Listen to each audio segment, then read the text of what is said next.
हाय दोस्तों, स्वागत है आपका इस YouTube channel PM study centre में। तो आज के इस वीडियो में हम सदिश तथा त्रिविमीय ज्यामिति के कुछ महत्वपूर्ण प्रश्नों को देखेंगे। तो चलिए, हमारा पहला प्रश्न है कि उस समांतर चतुर्भुज का क्षेत्रफल ज्ञात कीजिए जिसकी भुजाएं इतना और इतना है। मतलब हमें उस समांतर चतुर्भुज की भुजाएं क्षेत्रफल ज्ञात करना है जिसकी भुजाएं दी गई है। तो चलिए, समांतर चतुर्भुज का क्षेत्रफल ज्ञात करेंगे। तो सबसे पहले मानेंगे यहाँ पर कि माना माना समांतर समांतर चतुर्भुज चतुर्भुज की दो आसन्न भुजाएं, दो आसन्न आसन्न भुजाएं। मान लेंगे यहाँ पर कि हमारे समांतर चतुर्भुज की दो आसन्न भुजाएं यहाँ पर 3i cap plus 2j cap और माइनस k कैप एक भुजा हो गया, जबकि दूसरा भुजा i cap plus 2j cap plus 3k cap दिया गया है। तो इसे मान लेंगे कि हमारा वेक्टर ए बराबर भुजा, मान लीजिए कि हमारा एक समांतर चतुर्भुज का एक भुजा ए है जबकि दूसरी भुजा संलग्न भुजा बी है। तो वेक्टर ए बराबर हमारा हो जाएगा यहाँ पर 3i cap plus 2j cap minus k cap. अब देखिए, ये हो गया हमारा ए भुजा, मतलब पहली भुजा हो गया, और दूसरी भुजा को हम मान लेंगे वेक्टर बी बराबर i cap plus 2j cap plus 3k cap. ये हो गया हमारा समांतर चतुर्भुज की दूसरी भुजा। अब हमें क्षेत्रफल ज्ञात करना है। तो देखिए, लिखेंगे यहाँ पर कि समांतर समांतर चतुर्भुज चतुर्भुज का क्षेत्रफल इसके बराबर सूत्र क्या होता है। तो इसका बराबर सूत्र होता है vector A cross vector B, vector A cross vector B का माड। यही हो जाएगा हमारा समांतर चतुर्भुज का क्षेत्रफल। तो चलिए, सबसे पहले हम vector A cross vector B निकालेंगे, तब उसका माड निकाल देंगे, वही हमारा आंसर हो जाएगा। तो पहले vector A cross vector B निकालेंगे। तो यहाँ पर हो जाएगा vector A cross vector B बराबर क्या हो जाएगा। तो ए का मान रखेंगे, तो यहाँ पर 3i कैप अब प्लस 2j कैप अब माइनस k कैप। यहाँ पर क्रॉस अब क्या है, तो i कैप अब प्लस 2j कैप अब प्लस 3k कैप।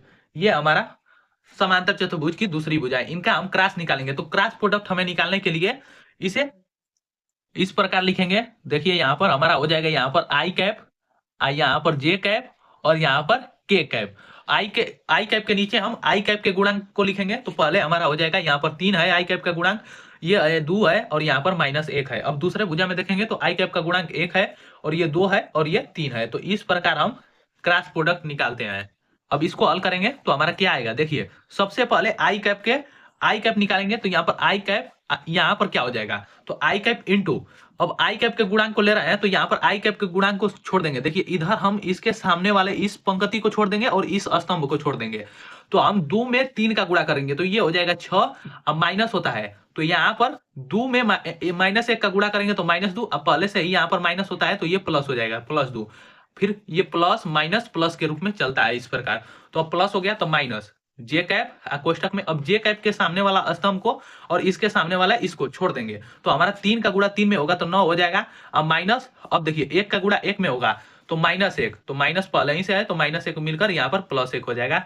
अब प्लस के कैप, तो इसके सामने वाले को छोड़ेंगे और इसके सामने वाले इसे छोड़ेंगे। तो 3 का गुणा 2 में होगा तो 6 हो जाएगा। अब माइनस 2 का गुणा 1 में होगा तो ये हो जाएगा 2। अब इसी को हल करेंगे तो देखिए 6 और 2 मिलकर हमारा कितना हो जाएगा, तो 8 आई कैप हो जाएगा, 8 आई कैप। यहाँ पर हमारा माइनस 9 1 मिलकर 10 जे कैप और यहाँ पर 6 में से 2 घट जाएगा तो +4 के कैप। ये आ जाएगा हमारा किसका मान, तो vector A cross vector B का मान।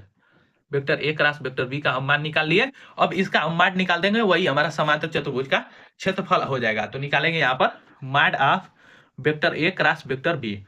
तो जब माड निकालते हैं तो वो हो जाता है हमारा अंडर रूट में i1 के गुणांक का स्क्वायर प्लस j1 के गुणांक का, जे कैप के गुणांक का स्क्वायर और प्लस के कैप के गुणांक का स्क्वायर। तो यहाँ पर आई कैप का गुणांक क्या है, तो 8, तो 8 का स्क्वायर हो जाएगा। अब प्लस जे कैप का गुणांक क्या है, तो -10, तो -10 का स्क्वायर हो जाएगा। अब प्लस के कैप का गुणांक क्या है, तो 4, तो इसका हो जाएगा यहाँ पर स्क्वायर। इसी को हल करेंगे तो हमारा हो जाएगा यहाँ पर अंडर रूट में 64 हो जाएगा, अब प्लस 100 हो जाएगा और यहाँ पर प्लस 4 का स्क्वायर 16 हो जाएगा। इसको पूरे को जोड़ेंगे तो हमारा आ जाएगा यहाँ पर अंडर रूट में 180, ये हो जाएगा 180। अब देखिए, इससे अंडर रूट से बाहर निकालेंगे तो इसका हम मल्टीप्लाई गुणखंड करेंगे तो ये हो जाएगा हमारा 6 गुणे 6 और गुणे 5, मतलब 36 5 180 हो जाएगा। तो एक 6 हमारा बाहर निकल जाएगा तो 6 अंडर रूट 5, यही हो जाएगा इतना।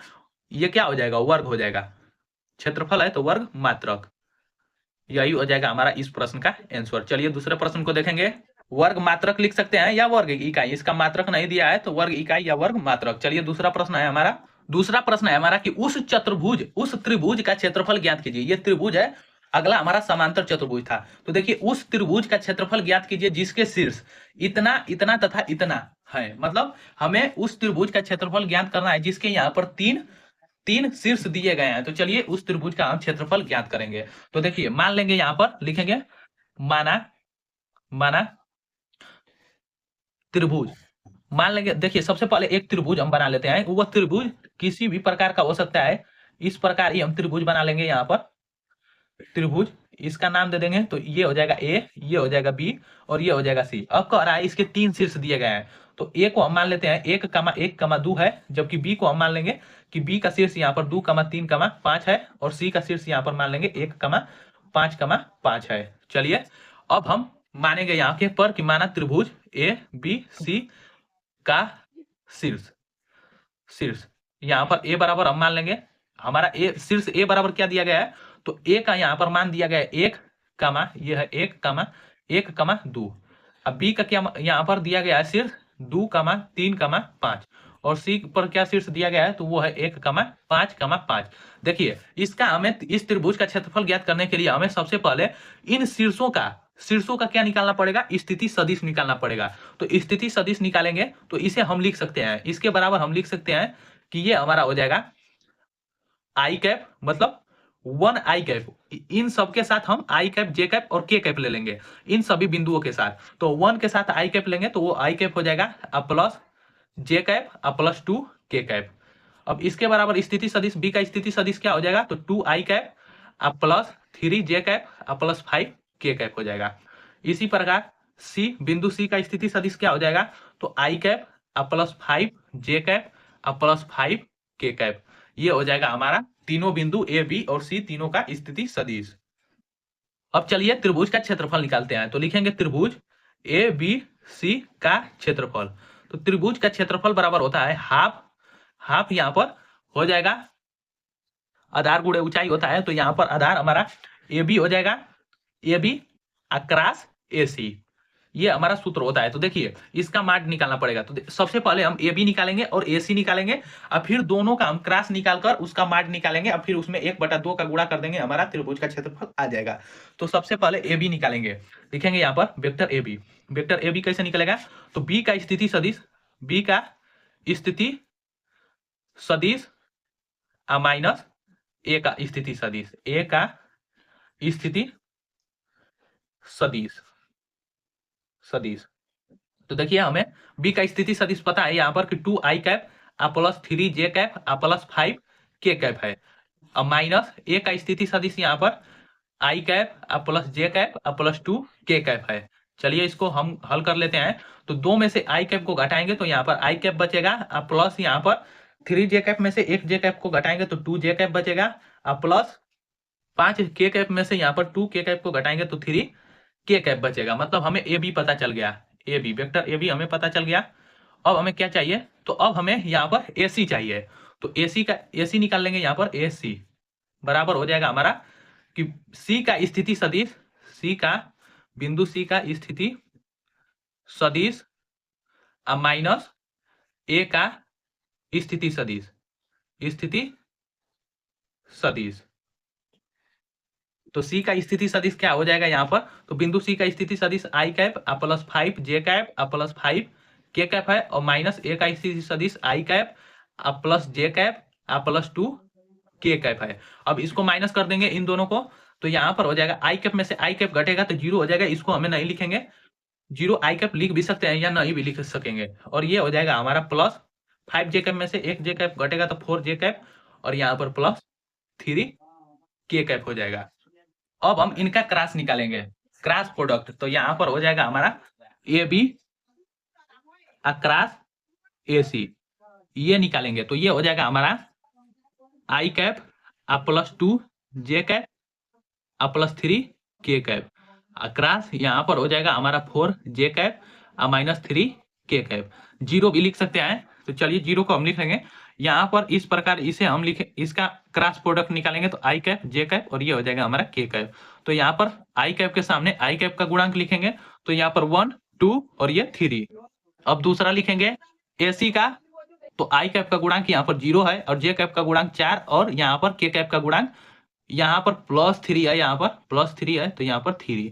अब देखिए क्रॉस प्रोडक्ट यहाँ पर निकाल लेंगे तो सबसे पहले आई को लिखेंगे आई कैप, तो आई कैप को लेंगे तो इसके सामने वाले इस पंक्ति और इसके सामने वाले स्तंभ को छोड़ देंगे तो 2 का गुणा 3 में होगा तो 6 हो जाएगा, और माइनस 4 को गुणा 3 में हो जाएगा तो ये 12 हो जाएगा, और माइनस जे कैप। अब जे कैप को लेंगे तो इसके सामने वाले को छोड़ेंगे और इसके सामने वाले इसको छोड़ेंगे तो 1 का गुणा 3 में होगा तो 3, और माइनस यहाँ पर 0 का गुणा 3 में होगा तो 0, और प्लस के कैप कोष्टक में हमारा हो जाएगा 1 का गुणा 4 में करेंगे तो 4 और माइनस 0। अब इसको हल कर देंगे तो हमारा हो जाएगा -6 आई कैप, यहाँ पर -3 जे कैप और यहाँ पर +4 के कैप हो जाएगा। ये हमारा आ जाएगा मान किसका, तो ए बी अक्रॉस ए सी का। अब इसका हम माड निकालेंगे, माड तो यहाँ पर mod of A B across ए सी, इसको निकालेंगे तो ये हो जाएगा हमारा अंडर रूट में I1 का गुणांक का स्क्वायर मतलब -6 का स्क्वायर और प्लस -3 का स्क्वायर और प्लस 4 का स्क्वायर। इसको हल करेंगे तो -6 का स्क्वायर यहाँ पर 36 हो जाएगा और प्लस 9 हो जाएगा और प्लस 12। इसको हल करेंगे ये हो जाएगा हमारा अंडर रूट में 61, ये आ जाएगा 61। अब देखिए हमें क्या निकालना है यहाँ पर कि त्रिभुज ए बी सी का क्षेत्रफल, तो इसके बराबर सूत्र होता है half A B vector half mod of A B cross A C. तो ए बी क्रॉस ए सी का तो हम माड निकाल लिए, तो हम बस इसमें 1/2 का गुणा कर देंगे तो वही हमारा आ जाएगा त्रिभुज का क्षेत्रफल। तो यहाँ पर लिख सकते हैं कि यहाँ पर त्रिभुज त्रिभुज त्रिभुज ए बी सी का क्षेत्रफल, त्रिभुज ए बी सी का क्षेत्रफल बराबर हो जाएगा यहाँ पर हाफ और अंडर रूट 61। कितना हो जाएगा, ये वर्ग इकाई या वर्ग मात्रक लिख सकते हैं। यही हो जाएगा इस प्रश्न का आंसर। तो आज के इस वीडियो में बस इतना ही, मिलते हैं नेक्स्ट वीडियो में। और यदि यह वीडियो पसंद आए तो इसे ज़्यादा से ज़्यादा लाइक शेयर और चैनल को सब्सक्राइब करना ना भूले, और वीडियो को पूरे लास्ट तक देखने के लिए बहुत बहुत धन्यवाद।